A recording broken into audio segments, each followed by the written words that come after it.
कभी सोचा है कि बड़ी बड़ी कामयाबियां आखिर वजूद में आती कैसे हैं? अक्सर ऐसा नहीं होता कि कोई एक बड़ा शानदार लम्हा हो, बल्कि हकीकत में ये बहुत से छोटे छोटे लेकिन अहम टुकड़ों का मजमुआ होती हैं, बिल्कुल एक मेहराब के पत्थरों की तरह।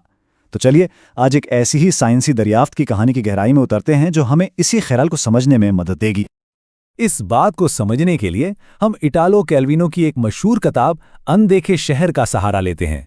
उसमें एक बड़ा गहरा मुकालमा है।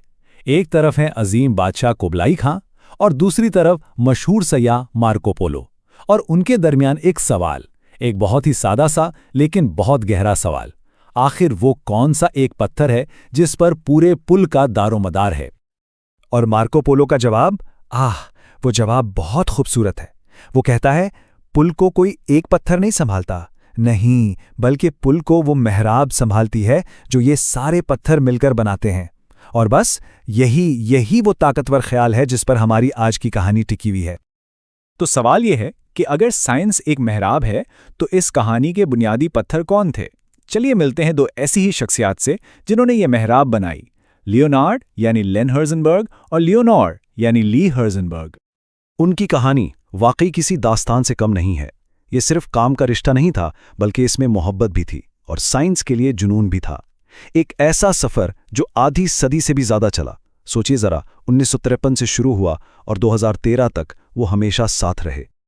लेन वो थे एक विजनरी साइंटिस्ट। उनकी नज़र हमेशा बड़ी पेचीदा बायोलॉजिकल पजल्स को सुलझाने पर रहती थी। और ली वो उनकी ब्रिलियंट पार्टनर थी, हर कदम पर, हर खोज में उनके साथ।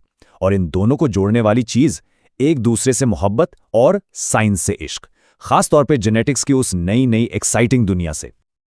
लेकिन हाँ, ये सफ़र इतना आसान नहीं था। कोई फूलों की सेज नहीं थी। उन्हें बहुत सी मुश्किलात का सामना करना पड़ा, खास तौर पर ली को। उन्हें एक ऐसी दुनिया में अपनी जगह बनानी थी जहां उस जमाने में ख़वातीन साइंसदानों के लिए अक्सर दरवाजे बंद ही मिलते थे। एक सवाल है, क्या ये मुमकिन है कि कोई बिना कॉलेज की डिग्री के स्टैनफोर्ड जैसी टॉप यूनिवर्सिटी में प्रोफेसर बन जाए? सुनने में तो बिल्कुल नामुमकिन लगता है ना? लेकिन ली हाइजेनबर्ग की कहानी इसी नामुमकिन को मुमकिन बनाने की है। वजह यह थी कि उस दौर में कैलटेक जैसी यूनिवर्सिटियां ख़वातीन को डिग्री प्रोग्राम्स में दाखिला ही नहीं देती थीं। सोचने की बात है, ली ने स्पेशल अरेंजमेंट के तहत क्लासेस ज़रूर लीं, लेकिन उन्हें कोई ऑफिशियल डिग्री कभी नहीं मिली। इसके बावजूद उनकी काबिलियत, उनका टैलेंट इतना ज़बरदस्त था कि वो स्टैनफोर्ड में प्रोफेसर बन गईं। ये उनके किरदार की मजबूती को दिखाता है, बिल्कुल उस पत्थर की तरह जो हर दबाव सह जाता है। अच्छा, अब आते हैं कहानी के उस अहम मोड़ पर जहां लेन और ली की पार्टनरशिप ने तारीख बदल दी। वो स्टैनफोर्ड में थे और उनके सामने एक बहुत बड़ी पजल थी, हमारे जिस्म के मुदाफ़ियाती निज़ाम यानी इम्यून सिस्टम की पजल। देखिए, उस वक्त इम्यूनोलॉजी का फील्ड बहुत नया था।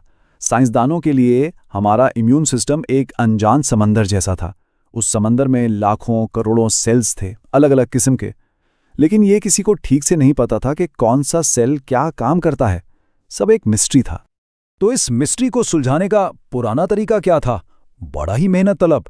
साइंसदानों को पहले सेल्स के सैंपल को अलग अलग रंगों से लेबल करना पड़ता था। फिर माइक्रोस्कोप के नीचे एक एक करके उन्हें गिनना पड़ता था। सोच कर ही थकन हो जाती है ना? ये इतना स्लो प्रोसेस था कि रिसर्च आगे बढ़ ही नहीं पा रही थी। और यही लेंग को एहसास हुआ। उन्हें समझ आ गया कि यह हाथ से गिनने का तरीका रिसर्च के रास्ते की सबसे बड़ी दीवार है।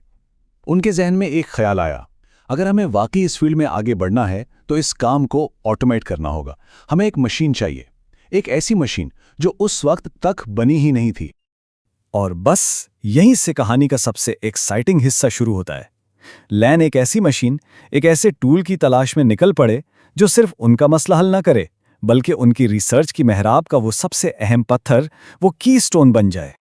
साल था 1961 और लेन की ये तलाश उन्हें ले गई न्यू मैक्सिको, एक ऐसी जगह जहां किसी को उम्मीद नहीं थी कि उन्हें अपने सवाल का जवाब मिलेगा। वहां लॉस अलामोस की लैब में साइंटिस्ट ने एक मशीन बनाई हुई थी। उसका काम क्या था? एडमी टेस्ट के बाद जानवरों के फेफड़ों में रेडियो एक्टिव पार्टिकल्स गिनना। जब लेन ने यह मशीन देखी तो उनके दिमाग में एकदम से जैसे बिजली सी कौन गई। उन्हें एक आइडिया आया। उन्होंने सोचा, अगर ये मशीन रेडियो एक्टिव पार्टिकल्स गिन सकती है तो थोड़ी सी तब्दीली के साथ ये मेरे रंग बिरंगे लेबल किए हुए सेल्स क्यों नहीं गिन सकती? न्यू मैक्सिको के साइंसदानों को इस बायोलॉजिकल एप्लीकेशन में कोई खास दिलचस्पी तो नहीं थी, लेकिन उन्होंने दरिया दिल्ली दिखाई और लेन को अपनी मशीन के सारे ब्लूप्रिंट्स दे दिए, और बस यही वो लम्हा था। लेन को वो बुनियाद मिल गई थी जिस पर उन्हें अपनी इनकलाबी इजाद की इमारत खड़ी करनी थी।